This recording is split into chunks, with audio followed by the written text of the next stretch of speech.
All right, this is homework two, number two. So here we have the Bohr model, which just knows like the single electron going around the proton. So I'll just put a little guy right there. In the middle, we have this proton.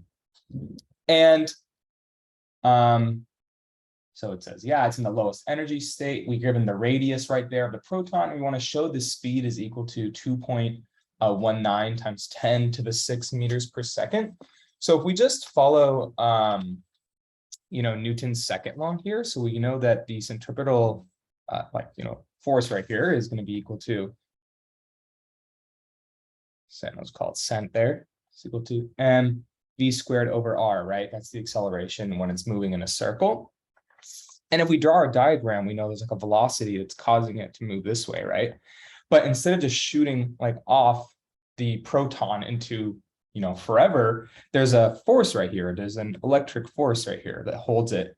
And then combine the velocity of it orbiting this way and the force this way, give it this centripetal acceleration there. So what's Fe equal to? Fe is equal to kq1 q2 over r, where q1 times q2 is going to be equal to E2, right? Because the charges of them are comparable there.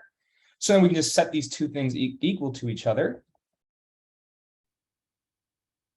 And we can get this. So mv squared over r is equal to ke squared over r squared. We'll know that one of these guys cancels out. We can just do some rearranging to solve for v on one side. And we're going to get ke squared over mass times the radius. And then a lot of these things are constants or things that were given. So we just plug everything in. So I'll just zoom in here. So my handwriting looks good here.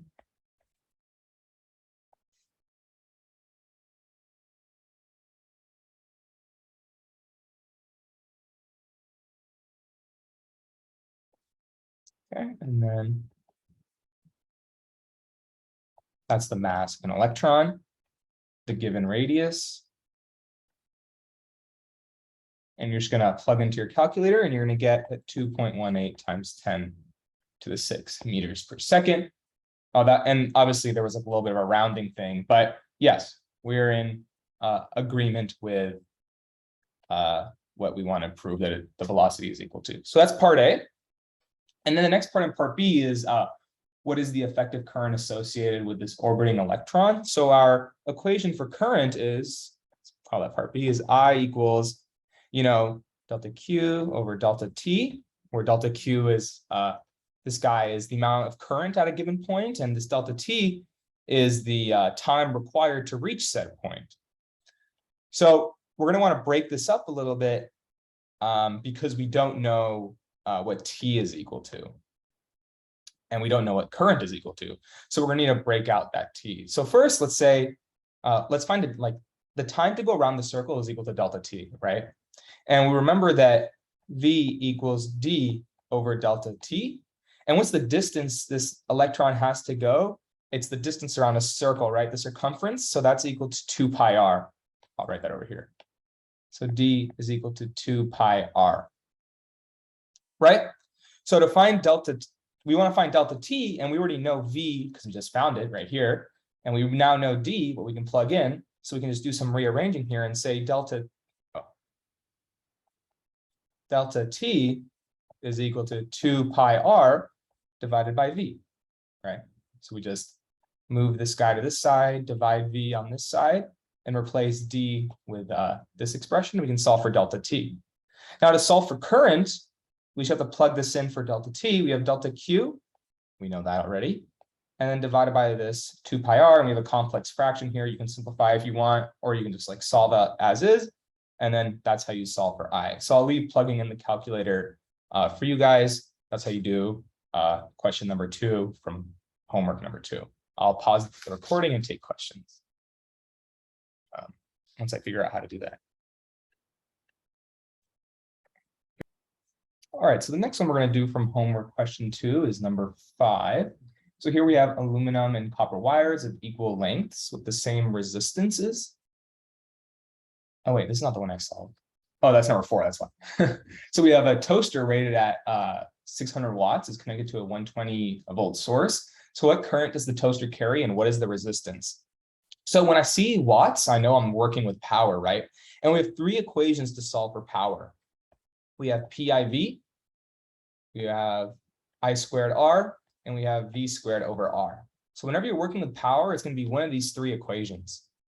In this case, we're going to be starting off using this one because whenever we're connected to a power source, we're normally going to be using this one. That's kind of like the rule of thumb there.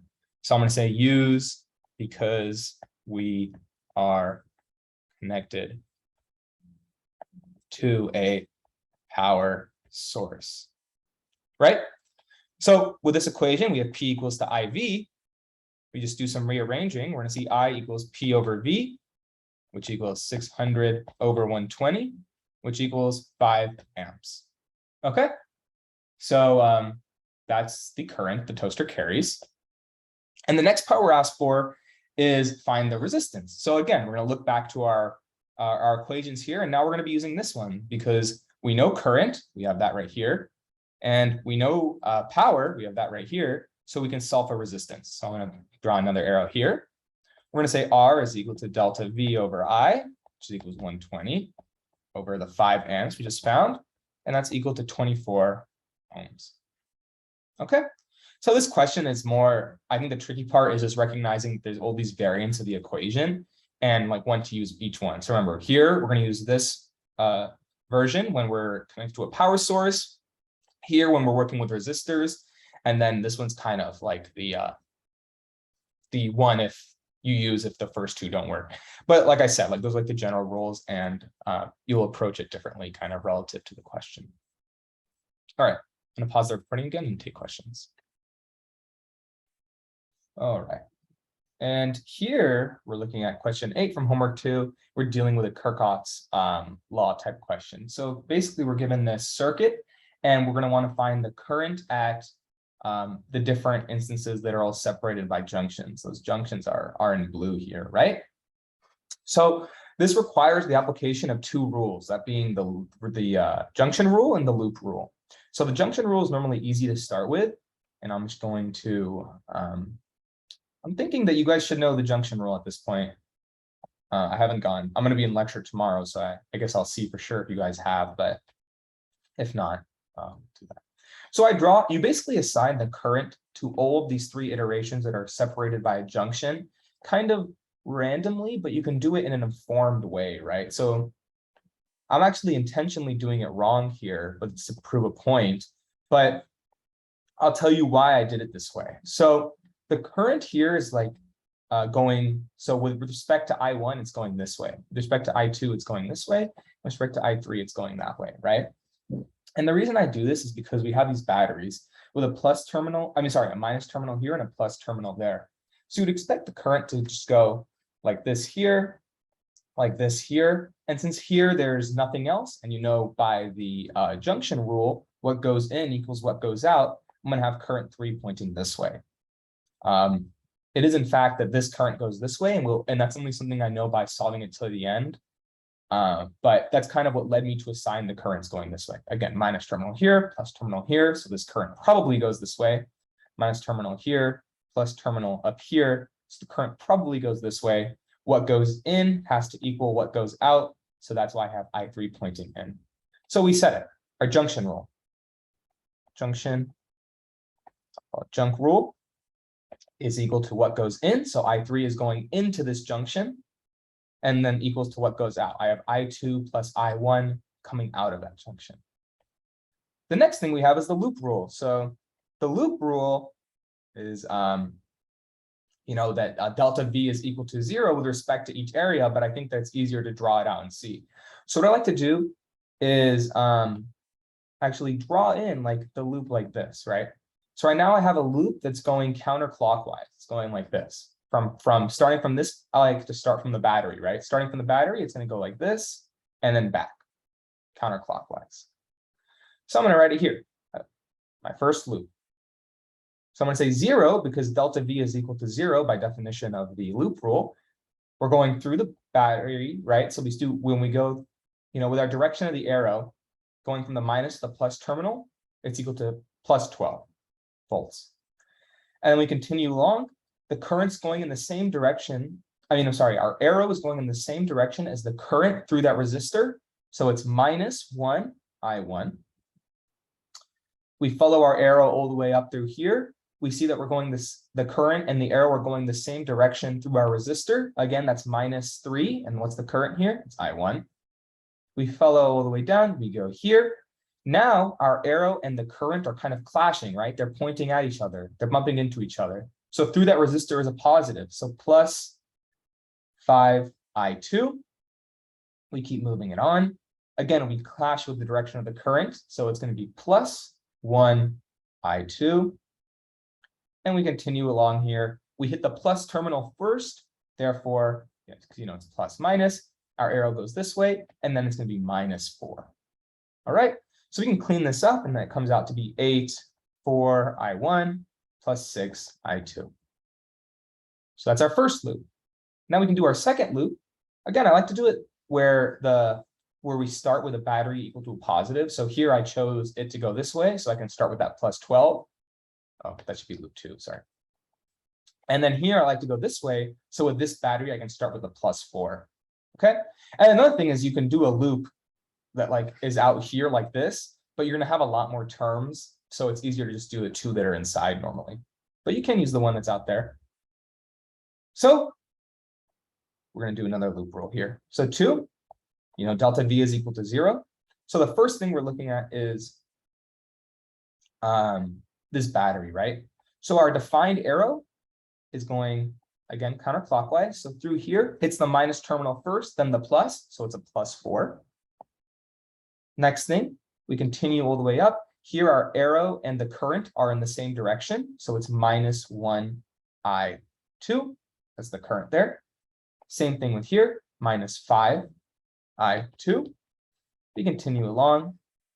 Our current and the defined arrow of the loop are in the same direction through that resistor. So minus 8, what's the current there? It's equal to I3. So we're going to clean this up. 0 equals 4 minus 6 I2 minus 8 I3. Okay, and that's as simplified as these two equations are going to get for now. So the next part is the system of equations. So this is just, using your algebra. So I'm going to want to choose one of these equations and then plug in this equation into it, right? Because I know what I3 is equal to I2 plus I1. So I'll take this, plug it in over here.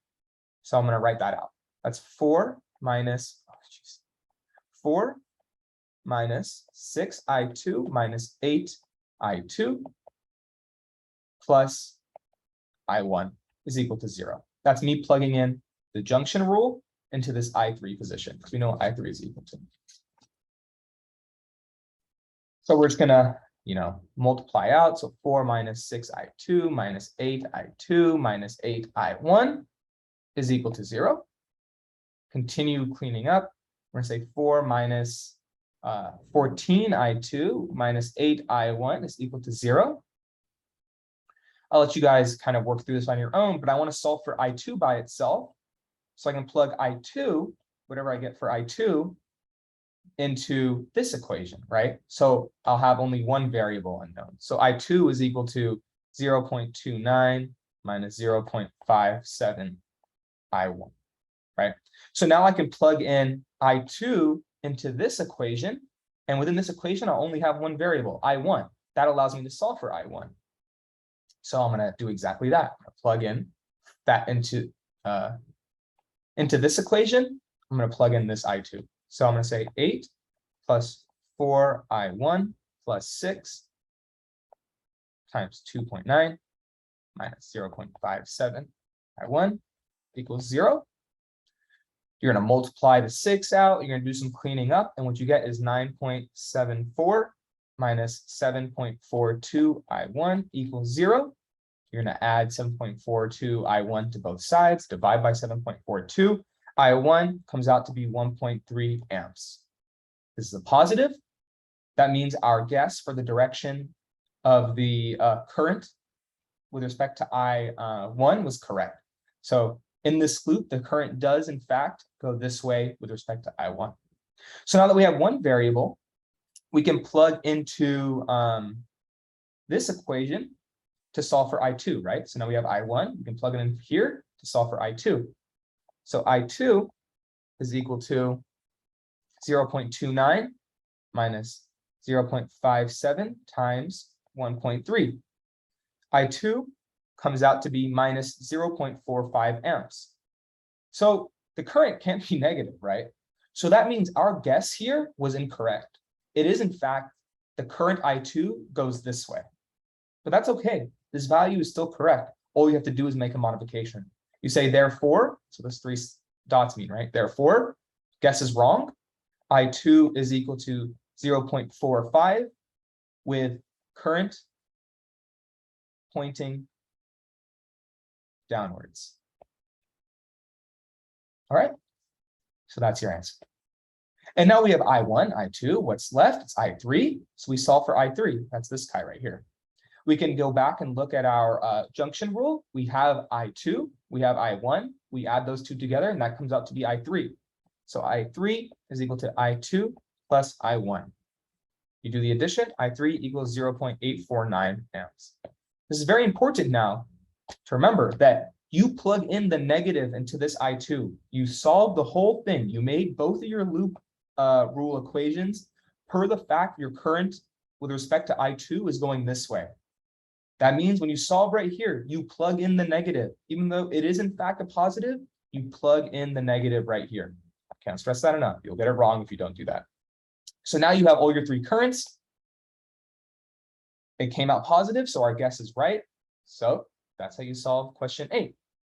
I'm going to stop the recording and take any questions.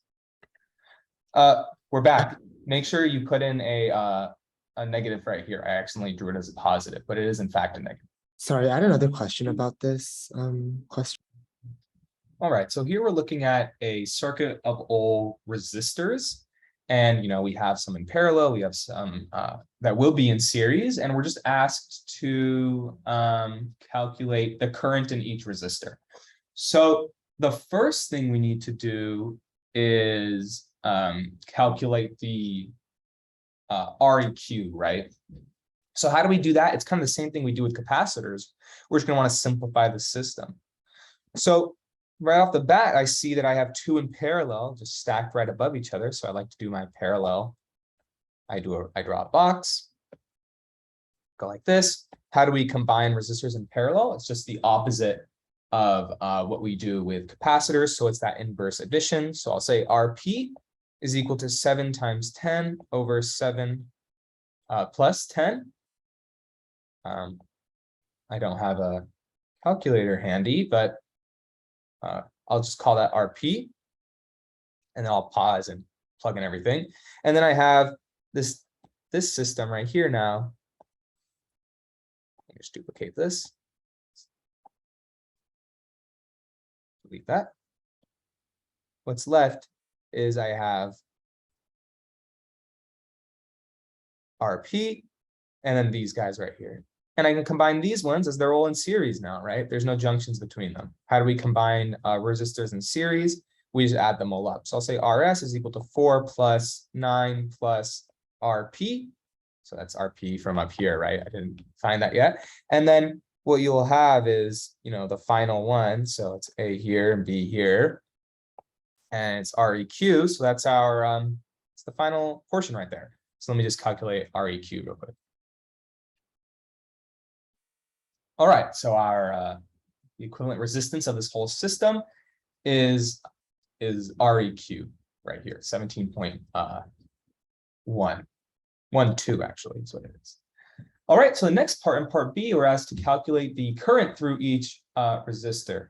So here it's important to remember that resistors in series, so I'll say R and S, have the same current.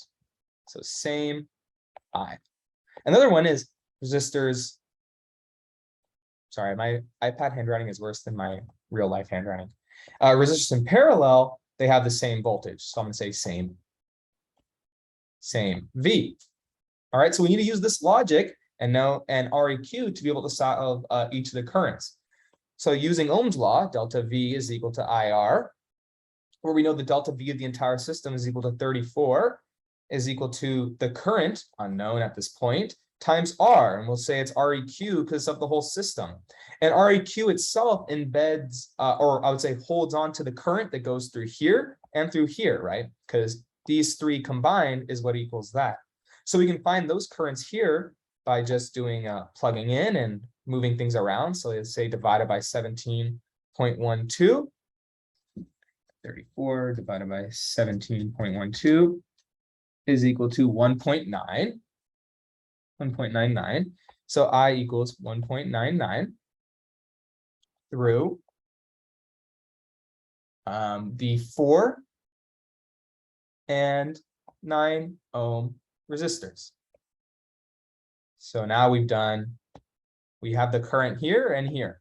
So what we're left with is these two. So to do those ones, we're just going to need to work a little bit backwards. So because resistors in parallel, right? So actually, we also know the current here, right? The current here is that same thing. It's 1.99. So we know that resistors in parallel have the same voltage. So we can solve for their voltage there by saying V equals IR, where the voltage is unknown. And we know the I there, so it's 1.99 times this value here, which was what, I think 4.12. 4.12. And that will give us the voltage at those two resistors in parallel. So times 4.12 is equal to 8.1. Equals to 8.1. Sorry, I have like a second monitor here and I have the question here. So that's why I keep looking over here. Okay. So now we have the voltage here. We can just calculate for the current at these two positions, just using their relative resistances. So again, V equals IR. And I'll say I is equal to V over R, where V in both cases is equal to 8.1. And then down here, you'll in the denominator, you'll plug in 7, and that'll give you the current through the 7 ohm resistor. And then you'll also do 8.1 divided by 10, and that will give you the current through the 10 ohm resistor. All right. And I'll let you guys have the fun of doing that part. That's how you do question 7 from homework 2.